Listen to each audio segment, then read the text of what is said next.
to speak into it, Dennis. Bit nearer your mouth, John. Bit nearer your mouth. Okay, I got it now, thank you. This is the business that I started many years ago, and it was quite successful.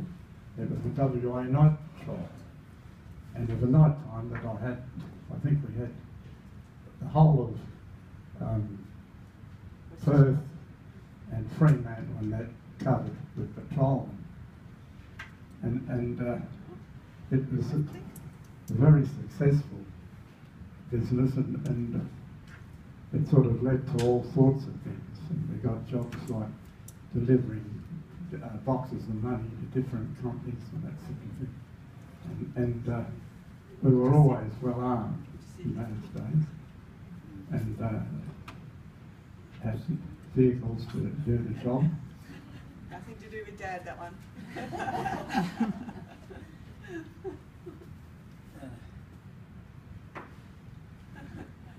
We'll just pick up, we'll just show another slide of the West Australian Night Patrol when Dad's actually looks like it. Has his gun with him and actually is guarding the night patrol. I'll change it here. Okay, thank you.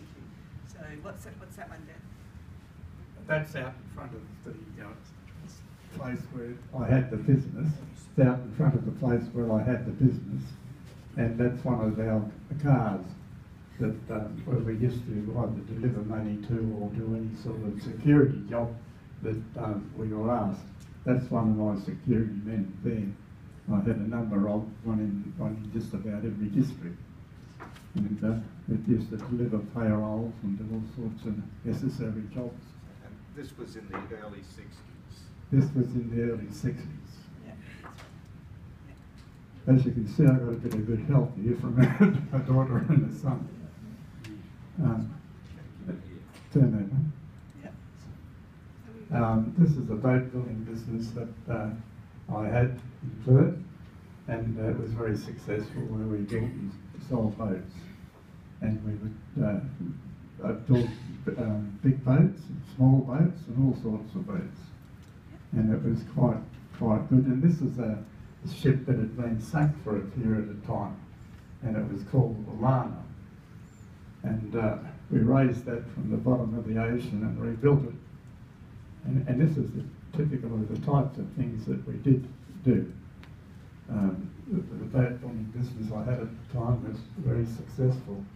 This is a boat that I think this one might be one of the ones I built in the backyard. No. I'm wrong. I'm not too sure. Well, we're not too sure just where I built this one. We did have a boat building business, and and before that I used to build them in the backyard. And well, that's me as the ship's captain. And Can I just say, Dad got his full master's certificate as the ship's captain, and then had a boat up in Vietnam which he surveyed the Mekong River for the American Army actually while he was up there, and that's him looking very handsome. Yes, yes. Thank you for that, Jenny. You haven't changed. Yeah. No, I haven't. Actually, it was a very... This is another boat that was sort of retrieved from the water. No, this is one I built in the backyard. It's called the Nellie Bly. My wife's name is Nellie. How long did it take to build that? I'm not too sure. 7 years. Well, it took me 7 years to build it, you know. Well, every time you got a bit of a chance, you know, a bit on it, that was it. But it was finally completed and launched. This is me on the Mekong River when I was working for the Americans as a captain. Yep. With small ships. And this is back to the Nellie Bly. This is back to the Nellie Bly, which I built in the backyard. And that's the day it was being launched. Yep. Sailing on the Swan River. And that's sailing on the Swan River. And It's that trip. sorry. Do you want to talk about the trip? Well, yeah, we sailed it from Perth to Sydney. And Jenny, this daughter of mine here, and myself, and I think at one stage we had a couple of young blokes that left the boat at the first place we went to. we sailed from Fremantle, and I think that was in, where was it, when the boy, 1972. And so Jenny and I sailed that from Fremantle to Sydney. The other thing about that boat is it didn't have a motor. All it ever had was sails. Yes, Or a radio. It never had a radio or Hand-bearing compass. Dad did all the mapping. it was a slow but a very exciting trip from Fremantle to Sydney. And this daughter here was with me on that trip. It was a scaled-down model of a schooner, and it was an amazing timber boat that Dad did, even the belaying pins, all sorts of things on it, exactly as a huge schooner would be, and it was 30 foot long. It got many write-ups in papers and things. It's just beautiful. And it was certainly a good trip. It was one of those trips that if you're in a boat and you're sailing a long distance, it was one of those trips that the weather seemed to be really good all the time. and yeah. The Sandra Cay, Oh, that's the Sandra Cay. It's another boat that I virtually rebuilt. That's in Wollongong Harbour, that one.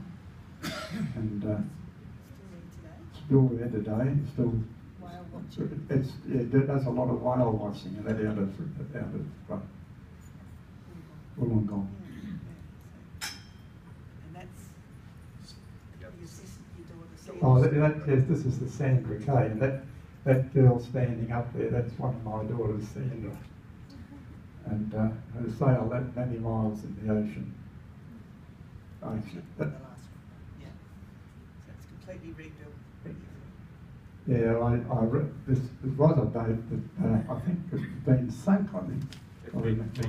Been burnt. Electrical fire. There was I'd had an electrical fire on it, and I bought it at the stage that it was damaged, and rebuilt it. And it was a very successful boat, which we had for a long time. We used to take people out whale watching and that from Wollongong on it, and we did that for quite a while.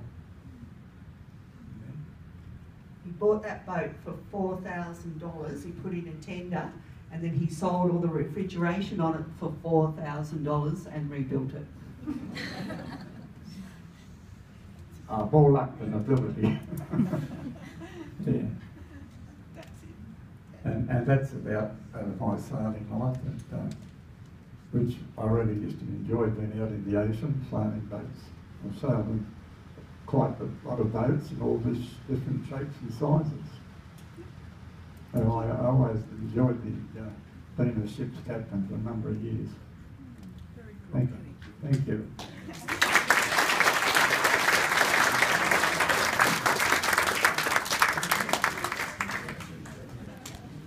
Thank you. I didn't ask permission to record.